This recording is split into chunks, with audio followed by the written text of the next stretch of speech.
بسم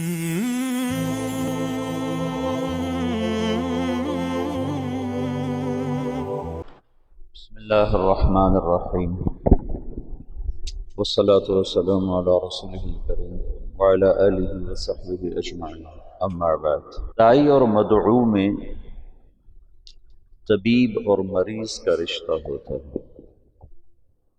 طبیب اگر مریض سے نفرت کرے علاج نہیں ہو سکتا۔ یا ایک اور مثال، داعی اور مدعو میں تاجر اور گاہک کا رشتہ ہوتا ہے۔ تاجر دکاندار اگر گاہکوں سے نفرت کرے اور بدتمیزی کا رویہ رکھے تو کتنا ہی بہترین سودا اس کی دکان پر ہو نہیں بکے گا۔ یہی اس سے طاقتور نسبت کے ساتھ داعی کا رشتہ مدعو کے ساتھ ہوتا ہے۔ دعوت دینے والے کا رشتہ، جن کو دعوت دی جا رہی ہے ان کے ساتھ ہمدردی کا، محبت کا، الفت کا ہوتا ہے۔ یہ آیات میری اس بات پر دلالت کرتی ہیں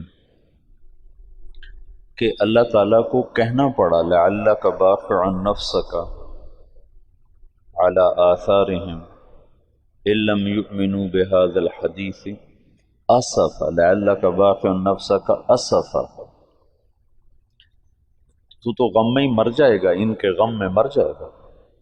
لعلک باخع نفسک الا یکونوا مؤمنین فلا تذهب نفسک علیہم حسرات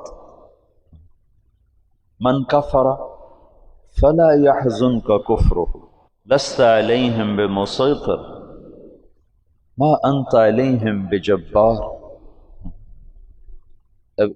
ایک دفعہ میں نے یہ آیات کٹھی کی تھی، بہت زیادہ ہو گئی تھی، جن میں صرف یہ بتلایا جا رہا ہے کہ اللہ کے نبی کو کتنا غم تھا نافرمانوں کے بارے میں۔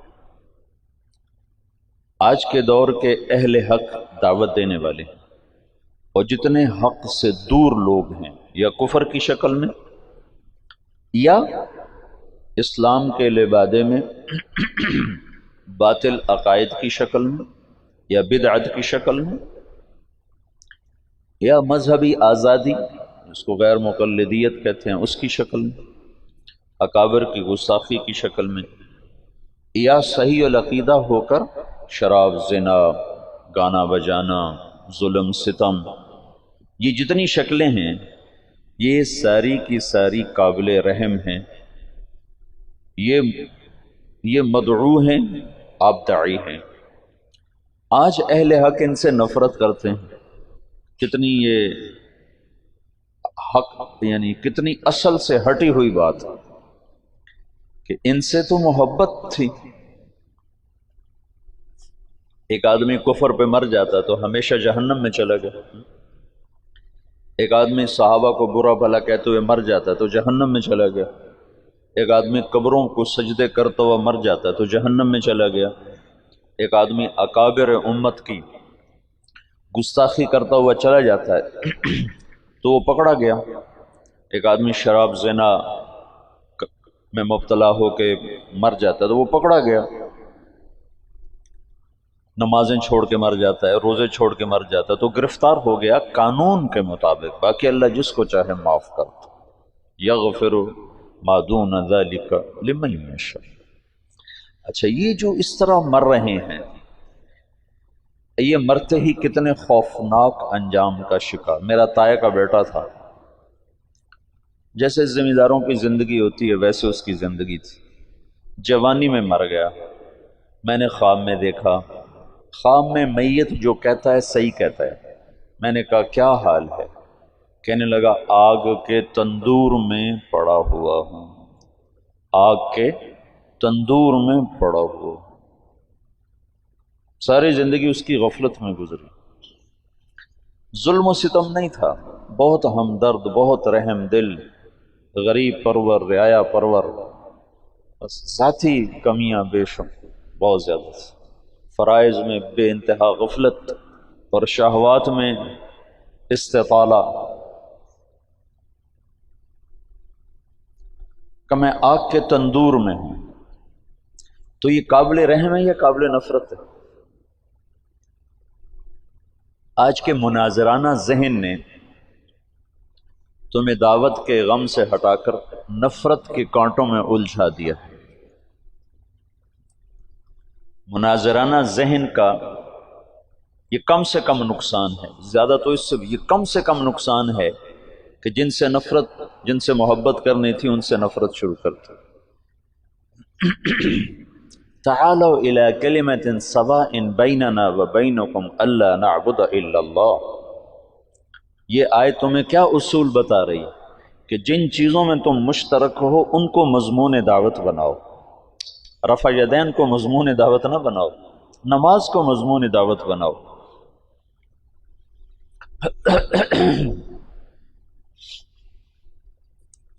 اور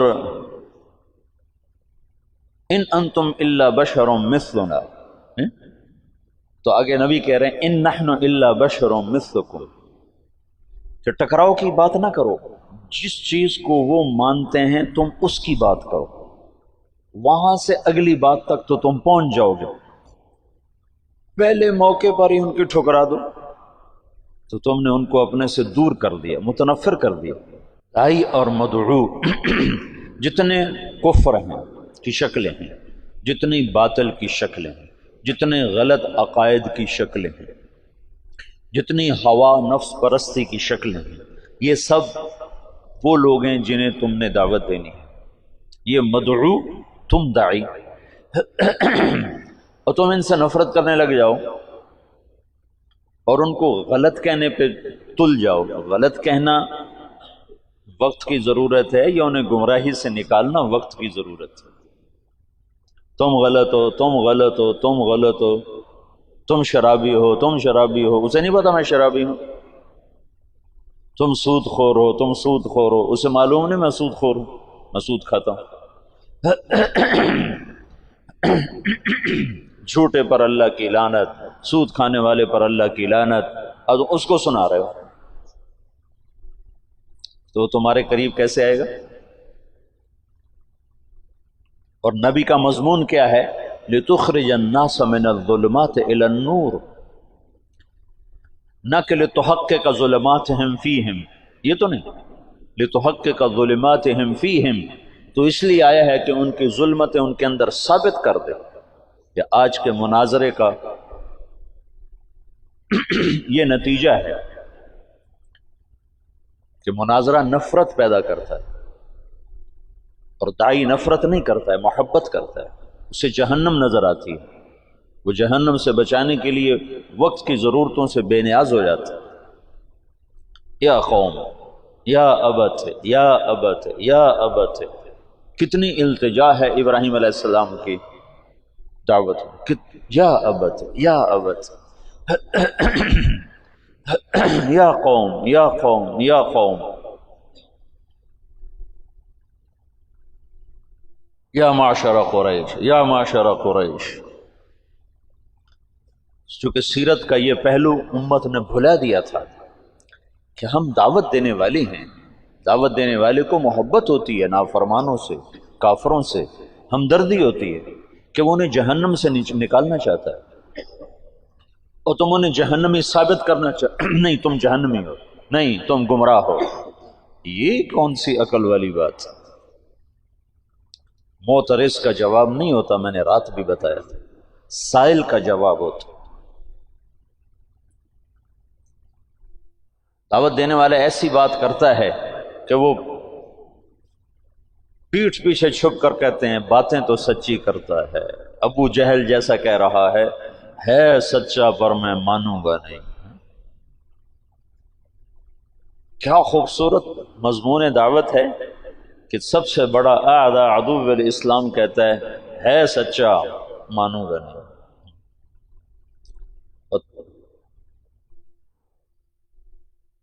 محکم بن طفیل مسلمہ کذاب کا سالار کہنے لگا واللہ انک لکذاب، مسلمہ سے کہنے لگا واللہ انک لکذاب ولیکن کذاب ربیعہ احب الی من صدوق مضر.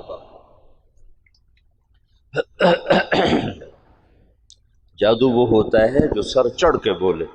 مناظرے کی زبان توہین کی ہے، اہانت کی ہے، تذلیل کی ہے، تحقیر کی ہے، استخفاف کی ہے، اور اس میں سے ایک چیز بھی دعوت کے ساتھ نہ جوڑ کھاتی ہے نہ اسلام کے ساتھ جوڑ کھاتی. دعوت دینے والے کے اندر محبت ہوتی ہے، ہمدردی ہوتی ہے کہ یہ جہنم سے بچے. حج سے ہم مینا سے واپس آ رہے تھے. مینا سے 1999 کا میرا پہلا حج تھا. تو اس وقت کنکریاں جہاں مارتے تھے نا، پل کے ساتھ اترتے ہی نائی کھڑے ہوتے تھے، سر کے بال، کوئی داڑھی شیو کراتا تھا، کوئی سر کے بال منڈاتے ہیں، کوئی ویسے داڑھی ٹھیک کراتا. تو میں آگے تھا، میرے پیچھے میرے 3-4 ساتھی تھے پشاور کے، اکٹھے تھے. تو جب یوں نیچے اترے ہیں تو ایک نوجوان سیالکوٹ کا، بعد میں تعارف ہوا سیالکوٹ کا، وہ سر کے بال اس کے صاف ہو گئے تھے اور داڑھی شیو کرانے لگا تھا داڑھی. تو یہاں نائی نے صابن لگایا تھا. وہ ایک نوجوان تھا راشد، بہت بڑا تاجر، کروڑوں پتی، جوانی میں تبلیغ میں لگا.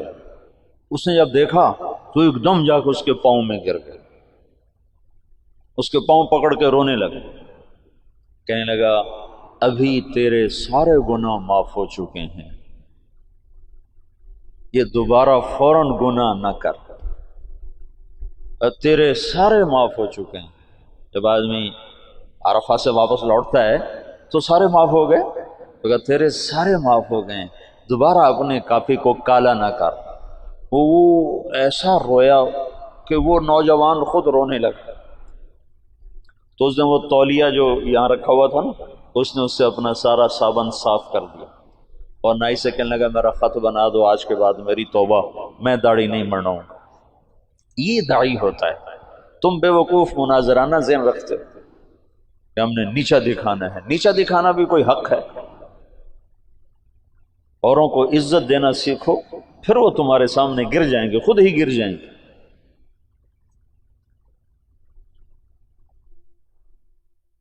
دعوت دینے والے کے اندر سراسر ہمدردی ہوتی. یہ جو کیا کریں، طرز تعلیم ایسا ہے کہ طبیعت مناظرانہ بن جاتی ہے، حسن اخلاق. میں تو کھپتا رہتا ہوں کہ تمہیں یہ پہلو تمہارے سامنے لانے کی کوشش کرتا رہتا ہوں. جو تم میں سنے گا، کرے گا، انشاءاللہ اس کا نفع اٹھائے گا. جو نہیں کرے گا، دنیا بھری پڑی ہے کانٹوں سے، ایک کانٹے کا اور اضافہ ہو جائے گا.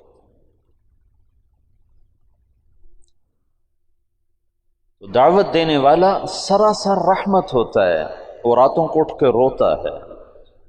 ڈاکٹر سعید رانا، کینسر کا اسپیشلسٹ، اس کو سعودی عرب حکومت نے اس کی اس ڈگری پر سعودیہ کی شہریت دی ہے، پاسپورٹ دیا ہے. ایسا قابل آدمی. ویسے تو سعودیہ والے بڑے متکبر ہیں، انا سعودی انا سعودی، وہ اجمیوں کو تو تھوکتے نہیں، لیکن اس کے پاس اپنے فن کا ایسا علم تھا کہ انہوں نے اس کو سعودیہ کا پاسپورٹ دیا، سعودی شہری بنایا. یہ گوجرے کا ہے. وہ مجھ سے کہنے لگا کہ میں انگلینڈ پڑھتا تھا، بیلجیم پڑھتا تھا، تو میں انگلینڈ گیا پاکستانی موسیقی کے کچھ کیسٹ خریدنے کے.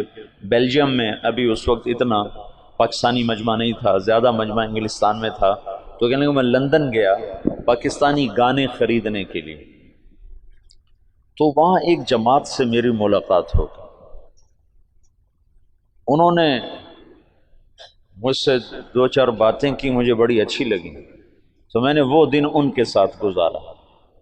رات ہوئی تو وہ کہنے کہ رات بھی ہمارے پاس ٹھہر جاؤ. تو کہنے کہ میں رات بھی ٹھہر گیا.